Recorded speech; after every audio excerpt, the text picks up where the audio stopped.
Bonjour, chers frères et sœurs. Salut à vous qui aimez le Seigneur Jésus-Christ de tout votre cœur. Je voudrais aborder un sujet qui préoccupe les parents. Voyez-vous, le monde parle de leadership. Le monde, là, parle de leadership.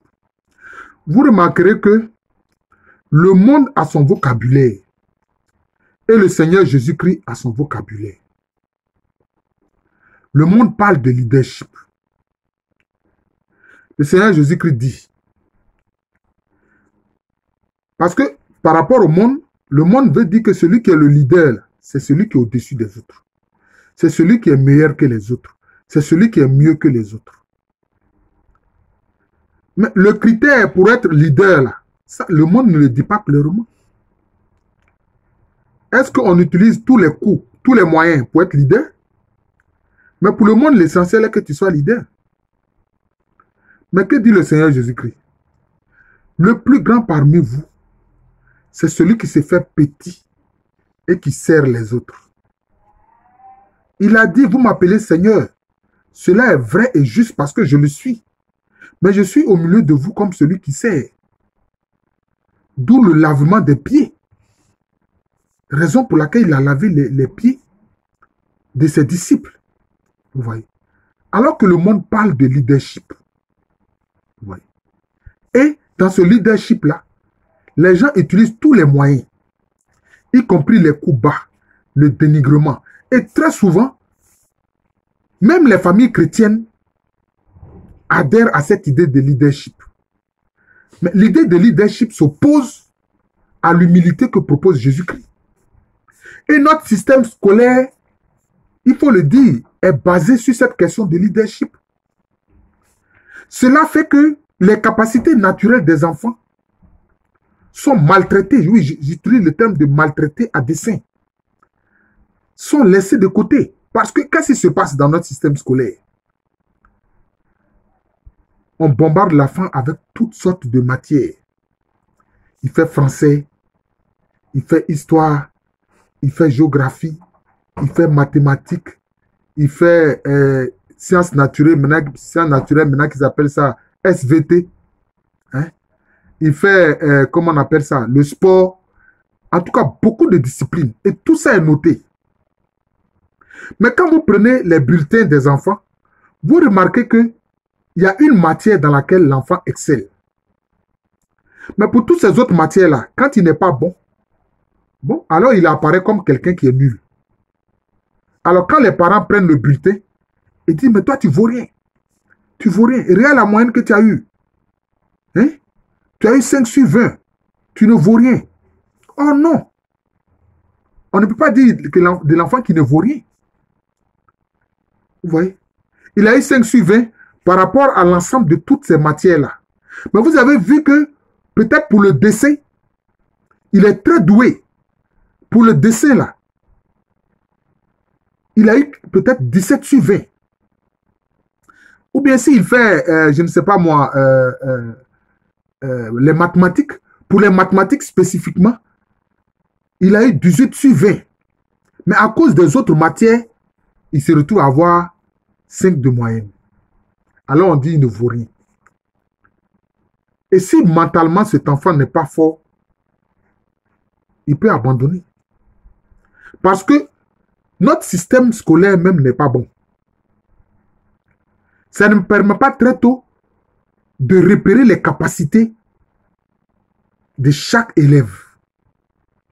Or, ce qu'on devrait faire, c'est repérer rapidement les capacités de chaque élève et puis l'orienter dans ce domaine-là.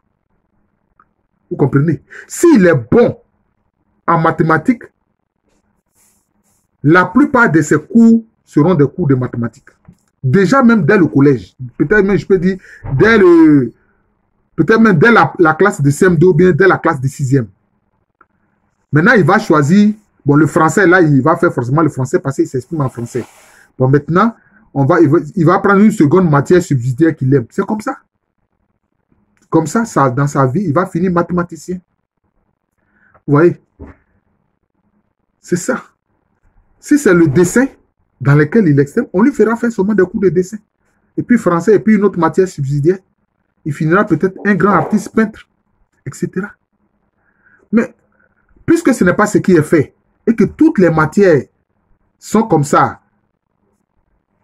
mises à la disposition de l'enfant, et que peut-être il excelle dans une ou deux matières seulement, tout le reste, alors, on dira qu'il ne vaut rien.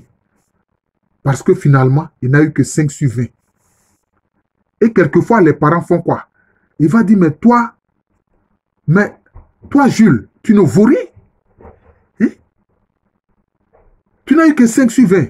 Mais regarde ton frère, regarde le bulletin de ton frère, regarde le bulletin de ton frère. Il a eu 15 sur 20. Tu ne peux pas faire comme lui. Vous voyez? Or, chaque enfant naît avec un talent naturel. Malheureusement, notre système scolaire ne permet pas de mettre en exergue ce talent naturel-là. Et plein d'autres matières viennent noyer sa capacité et le décourager. Alors, on parle de leadership. Vraiment, lui, il est fort. C'est un vrai leader, etc. Et pour se maintenir à la position de leader, il pense qu'il faut écraser les autres. Il faut écraser les autres. Mais ce n'est pas ce que le Seigneur Jésus-Christ dit. Il dit, le plus grand là, c'est celui qui se fait petit. C'est celui qui se fait humble. Vous voyez, c'est celui qui se fait humble. Or, ce n'est pas ce que le monde propose. Ce n'est pas ce que le monde propose. Et ça fait problème. Ça fait problème. Nous devons nous référer plutôt à ce que Jésus dit. Mettons de côté cette histoire de leadership du monde. D'ailleurs, on le voit. Beaucoup de leaders sont en fait des gens d'une très basse moralité. Il faut qu'on se dise la vérité. Hein? Oui. Beaucoup de gens qui se disent des leaders sont des gens de mauvaise moralité. Vous voyez. Donc, le leadership du monde s'oppose à la doctrine d'humilité de Jésus-Christ. Alors, entre le leadership du monde et puis la doctrine d'humilité du Seigneur Jésus-Christ, toi, tu choisis quoi? Tu choisis quoi? Oui, tu choisis quoi? C'est l'humilité. Et souvent, dans cette question de leadership et de concurrence débridée, mais celui même qui n'est pas en fait doué pour quoi que ce soit, il se met en avant et dit non, lui il est capable, etc. Lui il est doué, que lui il est le meilleur, que les autres ne valent rien. À force de vociférer comme ça, on peut le désigner comme un chef d'un groupe, alors qu'en fait il n'a pas la capacité. Parce qu'effectivement, on se rend compte que dans l'organisation des hommes, pour toute organisation, il faut une tête. Il faut forcément une tête.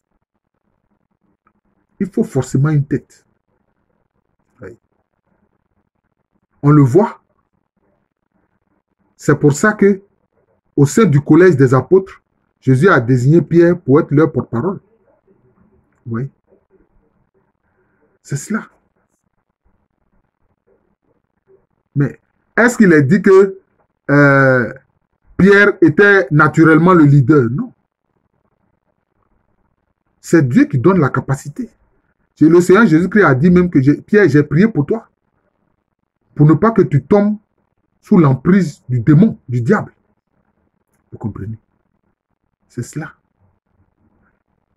Donc, faisons comprendre à nos enfants que c'est la capacité que Dieu donne. Parce que comme on dit, Dieu choisit des gens qu'il rend capables. C'est lui-même qui les rend capables. Il faut enseigner nos enfants dans ce sens-là. Et sans oublier la question de l'humilité. La question de l'humilité. Voilà. Souvent, moi, j'aime dire que cette question de l'humilité, c'est une loi même que Dieu a mis dans la création. Regardez mes yeux, vous verrez. Nos yeux là, ce n'est pas le blanc qui permet de voir. Ce n'est pas l'iris qui vient après le blanc qui permet de voir, mais c'est la pupille là, toute petite là qui permet de voir. C'est la petite graine là qui, mise en terre, devient l'arbre. Ce n'est pas le tronc. Ce n'est pas le tronc qu'on met en terre pour reproduire l'arbre. Non, c'est la graine. Vous voyez? Donc c'est comme ça. C'est comme ça. C'est le petit atome là qui donne la bombe atomique. Vous voyez? C'est ça. Donc, nous devons enseigner à nos enfants plutôt ce que le Seigneur Jésus dit concernant le plus grand, c'est-à-dire celui qui se fait plus petit et qui se met au service des autres, celui qui est humble et qui se met au service des autres. Mais ce n'est pas la question du leadership du monde. Non. Parce que le leadership proposé par le monde, ça consiste à écraser les autres. C'est pour ça qu'on voit comment les grands pays développés, on voit comment ils agissent vis-à-vis des pays pauvres. Voilà. On voit comment ils agissent. Ils se disent les leaders mondiaux. Et pour eux, leur leadership consiste à écraser les autres pays, à les endetter, à les humilier, à leur imposer des choses vraiment inacceptables. Voilà. Comme on l'a vu ces 2 jours-là, vous voyez que les questions spirituelles aussi rejoignent les questions ordinaires de la vie. Il prend la décision unilatérale, il dit, bon, allez, le franc CFA n'existe plus. Maintenant, c'est l'écho. Mais moi, je prends les décisions. L'écho, là, bon, ça aura une parité fixe. C'est-à-dire que lui, il décide de ce que nous, les Africains, on doit vivre. Il ne veut pas de notre souveraineté monétaire. Le président français, il ne veut pas de ça. Vous voyez? C'est ça que le monde appelle leadership. Écraser les autres. Voilà. Pour leur dire qu'ils ne sont rien. Or, la vie de chacun de nous est entre les mains du Seigneur. Rejetons le leadership du monde. C'est un leadership, je dirais simplement démoniaque. Voilà. Le plus grand, le Seigneur a utilisé le terme de le plus grand. Parce que leadership, là, ça vient d'un mot britannique, d'un mot anglais. Le plus grand parmi vous, c'est celui qui se fait petit et qui sert les autres. Voilà. Je vous remercie. Je suis le frère Jean de l'amour de Jésus. C'est mon nom spirituel. Et à l'état civil, je suis le professeur Alokwa Meremi. Merci et bon week-end à tous.